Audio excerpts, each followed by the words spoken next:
¿Has descubierto alguna vez que el hombre con el que compartiste 18 años de tu vida dirigía una red de explotación sexual mientras tú creías que estaba construyendo casas?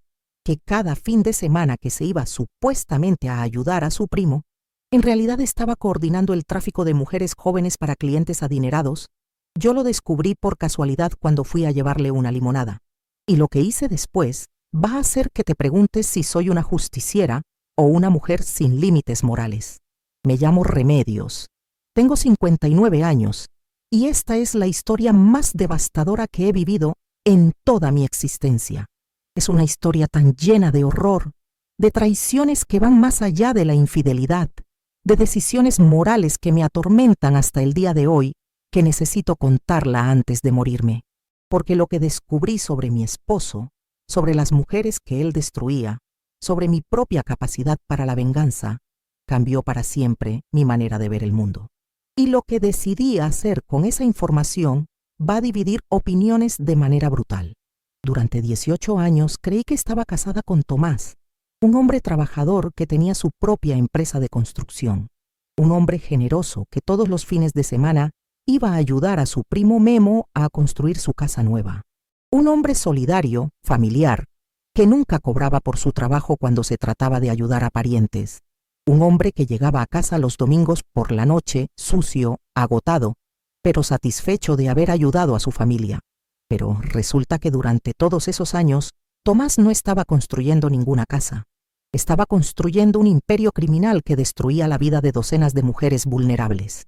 Todo comenzó hace 3 años, pero en realidad había estado pasando desde mucho antes sin que yo me diera cuenta. Tomás había establecido una rutina perfecta. Todos los sábados por la mañana se iba temprano a Yogudis a ayudar a Memo con su construcción. Me contaba historias detalladas sobre el progreso de la obra, sobre los materiales que habían usado, sobre los problemas técnicos que habían tenido que resolver durante la semana. Me parecía admirable que fuera tan dedicado con su familia. Tomás me explicaba que construir una casa era un proceso muy largo, que Memo no tenía mucho dinero para contratar trabajadores profesionales, que entre primos tenían que ayudarse. Me mostraba fotos del progreso, cimientos un mes, paredes otro mes, techo después, instalaciones eléctricas más tarde. Tomás regresaba típicamente los domingos entre las 6 y las 7 de la noche. Llegaba exhausto, con la ropa sucia de cemento y polvo, con las manos callosas y raspadas. Se bañaba, cenaba, y me contaba sobre el trabajo del día. ¿Cuántos metros cuadrados habían avanzado? ¿Qué materiales necesitaban comprar para la siguiente semana? ¿Qué tan feliz estaba Memo de ver su casa tomando forma? Me parecía extraño que una casa tardara tanto en construirse. Según las historias de Tomás, llevaban más de 2 años trabajando y todavía les faltaba mucho por terminar. Pero él me explicaba que trabajar solo los fines de semana hacía que el proceso fuera muy lento, que además tenían que esperar a que Memo juntara dinero para comprar materiales, que a veces perdían semanas enteras por problemas de permisos. También me llamaba la atención que Tomás nunca me invitara a conocer la construcción. Yo le decía que me gustaría ver el progreso, que podía llevar comida para él y para Memo, que sería bonito participar de alguna manera en el proyecto familiar. Pero Tomás siempre me daba excusas, que la obra era peligrosa para personas sin experiencia, que había herramientas por todos lados, que era mejor esperar a que estuviera más avanzada. Lo que empezó a preocuparme no era tanto la construcción en sí, sino los cambios en el comportamiento de Tomás cuando regresaba. Durante los últimos meses, había notado que llegaba cada vez más estresado, más nervioso, más paranoico. Revisaba constantemente su teléfono, contestaba llamadas en voz baja, se sobresaltaba cuando sonaba el timbre de la casa. Hace 6 meses empecé a notar cambios más dramáticos. Tomás comenzó a ganar mucho más dinero del que podía explicar con su trabajo de construcción normal. Me decía que había conseguido contratos nuevos, que había clientes que pagaban muy bien, que su empresa estaba creciendo rápidamente. Pero nunca me enseñaba facturas, nunca me hablaba de estos clientes misteriosos, nunca me daba detalles específicos sobre estos trabajos lucrativos. También empezó a recibir visitas muy extrañas en la casa. Hombres que yo no conocía, que venían a altas horas de la noche, que hablaban con Tomás en el garaje con las puertas cerradas. Cuando le preguntaba quiénes eran, me decía que eran proveedores, que eran clientes potenciales, que eran contactos de la industria de la construcción. Hace 3 meses las cosas se volvieron aún más sospechosas. Tomás empezó a hacer viajes adicionales entre semana. Me decía que tenía que ir a ver proveedores, que tenía que supervisar otros trabajos, que tenía reuniones con arquitectos, pero siempre regresaba muy tarde, siempre con explicaciones vagas, siempre más nervioso que antes. Una noche, llegó a casa con sangre en la camisa. Cuando le pregunté qué había pasado, me dijo que había tenido un pequeño accidente en la obra, que se había cortado con una herramienta, que no era nada grave. Pero la mancha era demasiado grande para ser de una cortada pequeña, y estaba en el pecho, no en las manos donde normalmente se cortaría un trabajador de construcción. También empezó a cambiar físicamente. Tomás siempre había sido un hombre fuerte por su trabajo, pero empezó a verse más musculoso, como si estuviera haciendo ejercicio intensivo. Cuando le pregunté si había empezado a ir al gimnasio, me dijo que el trabajo de construcción lo tenía en mejor forma, que cargar materiales pesados era como hacer ejercicio. El incidente que cambió todo pasó hace 2 semanas. Era un sábado particularmente caluroso, y Tomás se había ido temprano como siempre a ayudar a Memo. A mediodía, decidí darle una sorpresa llevándole una jarra de limonada fría y unos sándwiches para él y para Memo. Manejé hasta la dirección donde supuestamente estaba la construcción. Era un barrio que conocía bien porque había vivido ahí cuando era joven. Cuando llegué a la casa de Memo, me quedé completamente confundida. La casa estaba perfectamente terminada. No había ninguna construcción, no había materiales, no había herramientas, no había absolutamente ningún indicio de que se estuviera haciendo trabajo de construcción. Era una casa hermosa, bien pintada, con jardín cuidado, que obviamente llevaba años completa. Toqué la puerta y salió Memo. Cuando me vio, se sorprendió mucho y me dijo: «Remedios, ¿qué haces por acá? ¿Cómo está Tomás?». Le dije: «Hola, Memo. Vine a traerle limonada a Tomás. ¿Dónde está trabajando?». Memo me miró confundido y me dijo: «¿Trabajando? ¿De qué trabajo hablas, Remedios?». Le dije: «La construcción de tu casa. Tomás viene todos los sábados a ayudarte a construir». Memo se quedó callado por un momento. Después me dijo: «Remedios, mi casa está terminada desde hace 5 años. No hemos hecho ningún trabajo de construcción aquí». Sentí como si me hubieran golpeado en la cabeza con un martillo. Le dije: «¿Cómo que está terminada desde hace 5 años? Tomás me ha estado diciendo que viene aquí todos los sábados a ayudarte a construir».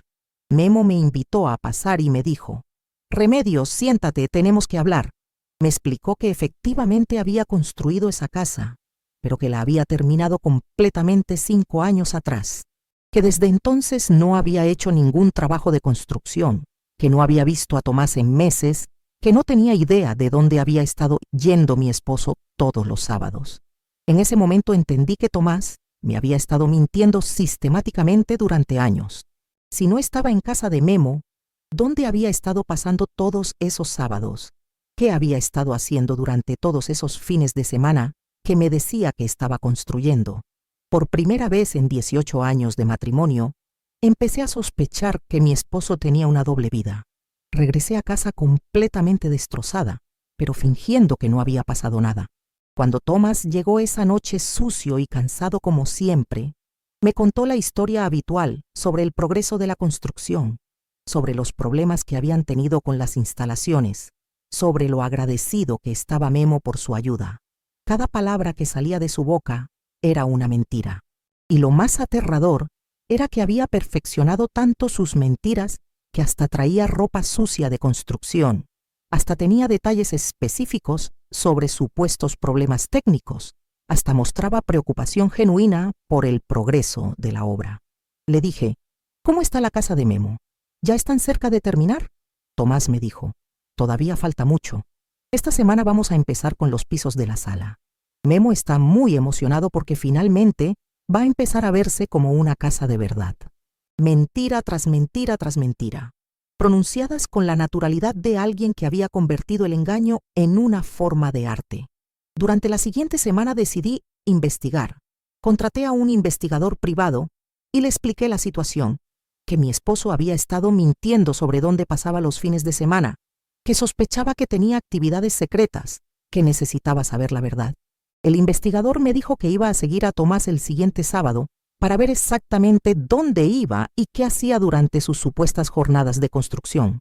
Una semana después, el investigador me citó en su oficina con una expresión muy grave en la cara.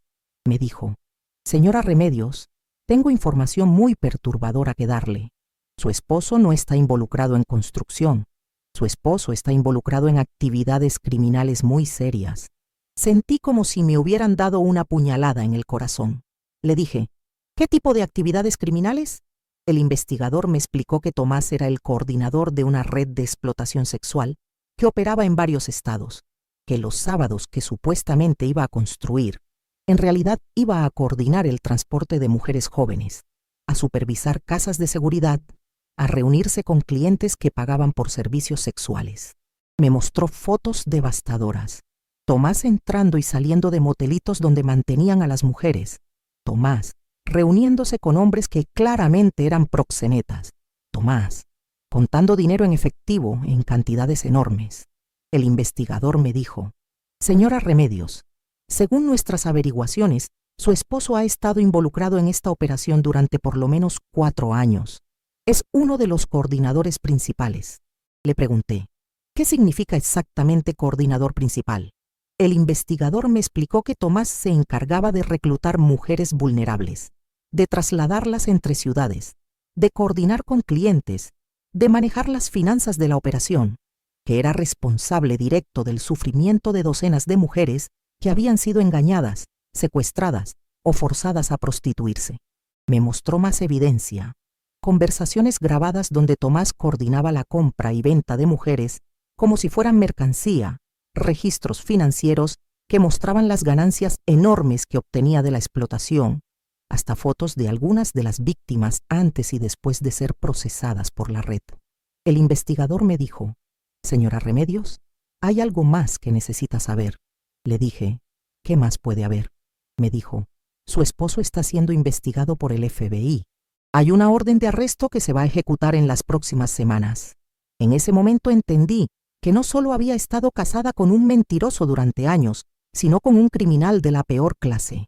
Un hombre que se ganaba la vida destruyendo la vida de mujeres inocentes, que financiaba nuestro estilo de vida cómodo con dinero obtenido del sufrimiento humano. Pero también entendí algo más. Yo tenía información privilegiada sobre una operación criminal que el FBI estaba investigando. Yo tenía acceso a la casa, a los documentos, a los contactos de Tomás.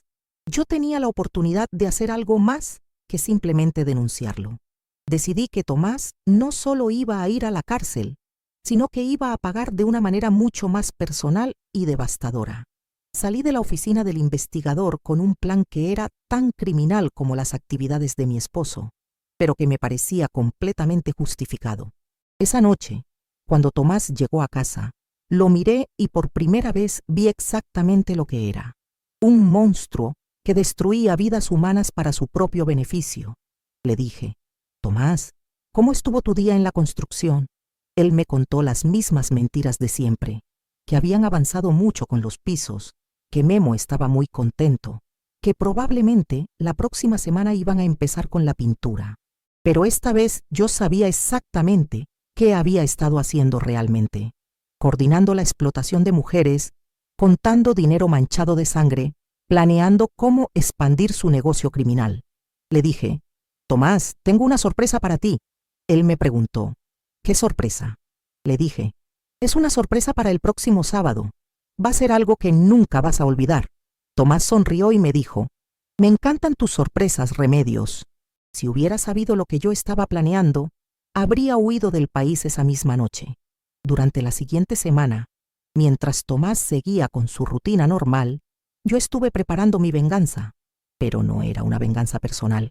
Era algo mucho más ambicioso y peligroso. Había decidido que no iba a esperar a que el FBI arrestara a Tomás. Iba a infiltrarme en su operación, iba a documentar todos sus crímenes con evidencia irrefutable, y después iba a destruir su red desde adentro de una manera que le causara el máximo daño posible. Pero también había decidido algo más controversial. Iba a quedarme con todo el dinero que Tomás había ganado explotando mujeres. Iba a usarlo para ayudar a sus víctimas, pero también iba a usarlo para asegurar mi futuro después de destruir a mi propio esposo. ¿Era correcto? Probablemente no. Pero después de descubrir que había estado viviendo con un traficante de personas durante años, mis estándares morales habían cambiado completamente. El viernes por la noche le dije a Tomás, mañana quiero acompañarte a ver la construcción. Tomás se puso muy nervioso y me dijo, Remedios, ya te expliqué que es peligroso. Hay herramientas por todos lados. Le dije, Tomás, llevamos 18 años casados y nunca he visto tu trabajo. Quiero conocer esta parte de tu vida. Tomás me dio todas las excusas habituales, pero yo insistí tanto que finalmente tuvo que inventar una nueva mentira. Me dijo, está bien, Remedios, pero esta semana Memo no va a estar. Está visitando a su familia en otro estado. Vamos a estar trabajando solos. Le dije, perfecto, así podré ayudarte sin molestar a nadie más. Esa noche Tomás durmió muy mal. Lo escuché levantarse varias veces, hacer llamadas telefónicas en voz baja, caminar por la casa como si estuviera planeando algo. Yo también estuve despierta toda la noche, pero no de nervios. Estaba emocionada. Por primera vez en años, tenía un propósito claro, una misión que iba más allá de ser simplemente la esposa ignorante de un criminal. El sábado por la mañana, Tomás me dijo que había cambiado de opinión sobre que lo acompañara. Me dijo, Remedios, hablé con Memo anoche y me dijo que no era buena idea que fueras este fin de semana. Están haciendo trabajo muy pesado. Le dije, Tomás, ya tengo la ropa lista, ya preparé comida para llevar. Voy contigo y ya. Tomás se puso más nervioso y me dijo, Remedios, la construcción no es lugar para mujeres. Le dije, Tomás, no soy una señora delicada. He trabajado toda mi vida. Puedo ayudar con lo que sea necesario. Tomás no tuvo más opción que aceptar, pero durante todo el trayecto estuvo haciendo llamadas telefónicas, cancelando citas, posponiendo reuniones, reorganizando su día criminal. Por supuesto, no fuimos a casa de Memo. Tomás manejó hacia el otro lado de la ciudad, hacia un área industrial llena de bodegas y almacenes. Se estacionó frente a un edificio grande que parecía abandonado desde afuera, pero que tenía varios carros lujosos estacionados en la parte de atrás. Me dijo, Remedios, espérame en el carro. Tengo que hablar con los otros trabajadores sobre el plan del día. Le dije, no, Tomás, vine a ayudar, no a sentarme en el carro como una niña. Tomás trató de convencerme de que me quedara, pero yo ya había bajado del carro y caminaba hacia la entrada del edificio. Cuando entramos, lo que vi me confirmó que todo lo que había descubierto era cierto, pero era mucho peor de lo que me había imaginado. Mira, necesito hacer una pausa aquí para pedirte un favor. Si esta historia te está impactando, si necesitas saber qué encontré en ese edificio y cómo me vengué, por favor dale me gusta a este video. Solo aprieta el botón de corazón o pulgar arriba. Y si quieres escuchar más historias como esta, historias de mujeres que hemos descubierto los secretos más oscuros, suscríbete a nuestro canal. Solo aprieta el botón negro que dice suscribirse. Te prometo que lo que viene a continuación te va a chocar el corazón. El edificio estaba dividido en pequeñas habitaciones, cada una con una cama, un baño básico y una puerta con cerradura que solo se abría desde afuera. En cada habitación había una mujer joven, algunas que no parecían tener más de 18 años.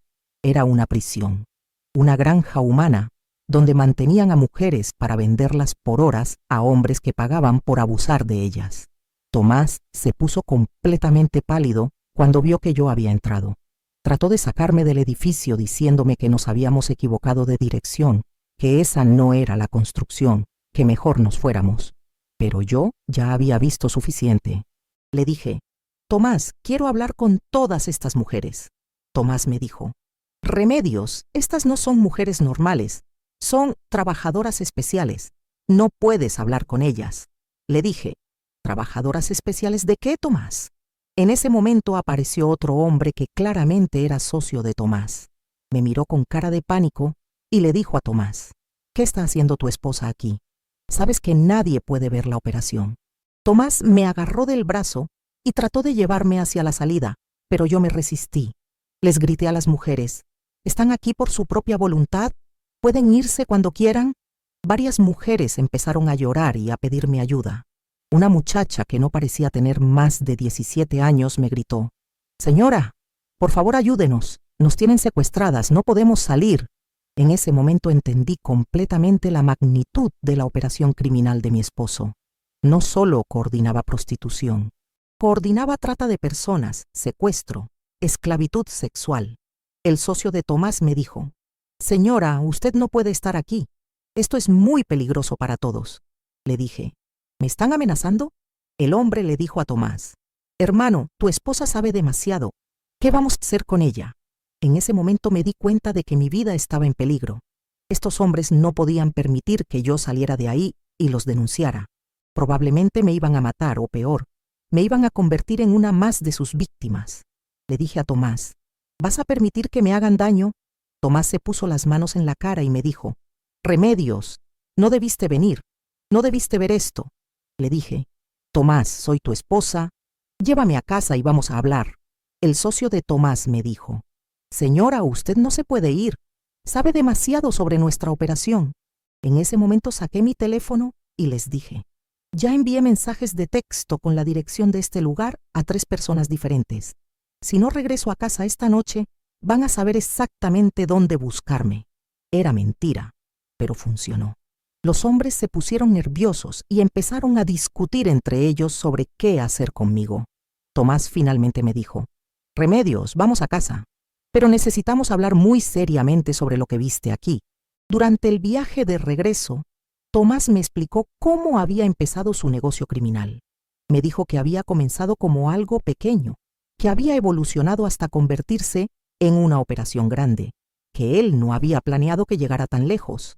Me explicó que ganaba más dinero en un mes con la operación de lo que ganaba en un año con su negocio de construcción, que tenía clientes ricos que pagaban miles de pesos por noche, que la demanda era constante, que las ganancias eran irresistibles. Le pregunté: «¿Cómo consiguen a las mujeres?». Tomás me dijo que algunas venían voluntariamente, engañadas con promesas de trabajos legítimos. Otras eran compradas a familias desesperadas que necesitaban dinero. Algunas eran secuestradas directamente de las calles. Le pregunté: «¿Cuántas mujeres has destruido, Tomás?». Tomás se quedó callado durante mucho tiempo. Después me dijo: «Remedios, no quiero que sepas ese número». Le dije: «Quiero saber exactamente con qué tipo de monstruo he estado casada». Tomás lloró y me dijo: «En los 4 años que llevo en el negocio, hemos procesado más de 100 mujeres». En ese momento entendí que no solo había estado casada con un criminal, sino con uno de los peores tipos de criminales que existen. Un hombre que se ganaba la vida destruyendo la dignidad, la libertad, la humanidad de mujeres inocentes. Cuando llegamos a casa, Tomás me suplicó que no lo denunciara. Me dijo que podíamos irnos del país, que tenía dinero suficiente para que viviéramos cómodamente en cualquier lugar, que podíamos empezar una nueva vida donde nadie supiera nuestro pasado. Le dije: «Tomás, ¿qué va a pasar con todas esas mujeres?». Tomás me dijo: «Ese ya no va a ser nuestro problema. Mis socios se van a encargar de todo». Le pregunté: «¿Se van a encargar cómo?». Tomás no me respondió, pero entendí perfectamente lo que significaba. Iban a matar a todas las mujeres para eliminar testigos, o las iban a vender a otras redes en países donde fuera más difícil encontrarlas. En ese momento, tomé la decisión más peligrosa de mi vida. Una decisión que hasta el día de hoy no sé si estuvo bien o mal, pero que cambió el destino de más de 30 mujeres. Le dije a Tomás: «Está bien, vamos a irnos del país, pero antes necesito que me enseñes toda la operación. Quiero entender completamente cómo funciona antes de convertirnos en fugitivos». Durante los siguientes días, Tomás me llevó a conocer toda su red criminal.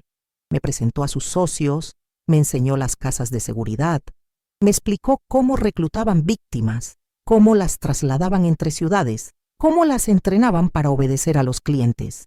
Pero lo que Tomás no sabía era que yo estaba documentando todo. Llevaba una cámara oculta proporcionada por el investigador privado, que ya estaba trabajando directamente con el FBI. Estaba grabando conversaciones, fotografiando documentos, memorizando direcciones. También estaba haciendo algo más peligroso. Estaba ganándome la confianza de las mujeres cautivas. Durante las visitas, cuando Tomás estaba distraído hablando con sus socios, yo hablaba con las víctimas, les prometía que las iba a ayudar, les daba esperanza de que pronto iban a ser libres.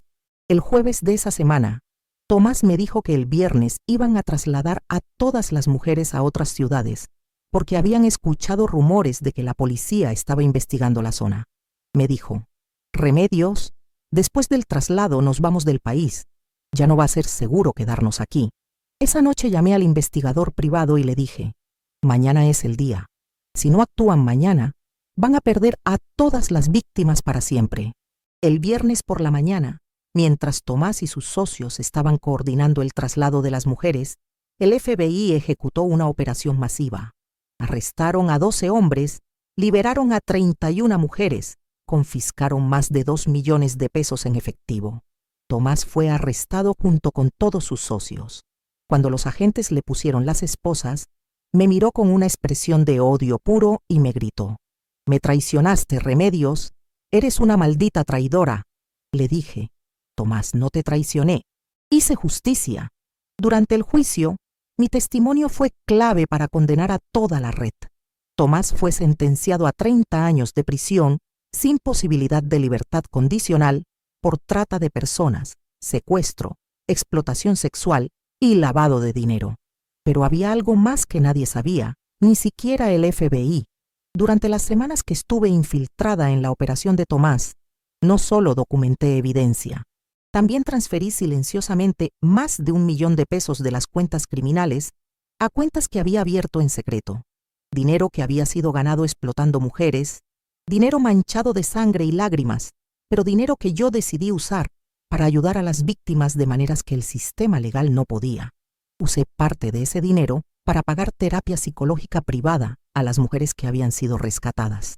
Usé otra parte para ayudarlas a regresar a sus países de origen o a reubicarse en lugares seguros.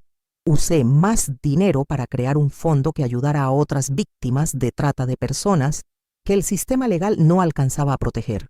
Pero también usé una parte significativa para asegurar mi propio futuro, para comprar una casa nueva en otra ciudad, para cambiar mi identidad, para empezar una vida completamente nueva lejos de todo lo que había vivido. ¿Era correcto robar dinero criminal para usar en causas benéficas? ¿Era justo que yo me beneficiara económicamente de la operación criminal de mi esposo? Hasta el día de hoy no lo sé, pero sí sé que ese dinero hizo más bien en mis manos de lo que habría hecho en las manos de Tomás o confiscado por el gobierno. Hoy, 2 años después de esa operación, vivo tranquila en una ciudad pequeña donde nadie conoce mi historia. Las 31 mujeres que fueron rescatadas están recibiendo la ayuda que necesitan para reconstruir sus vidas. Tomás está en la cárcel y va a estar ahí hasta que sea un hombre muy viejo. Sus socios también están cumpliendo sentencias largas. La red criminal fue completamente desmantelada. ¿Me arrepiento de haber traicionado a mi esposo? Para nada.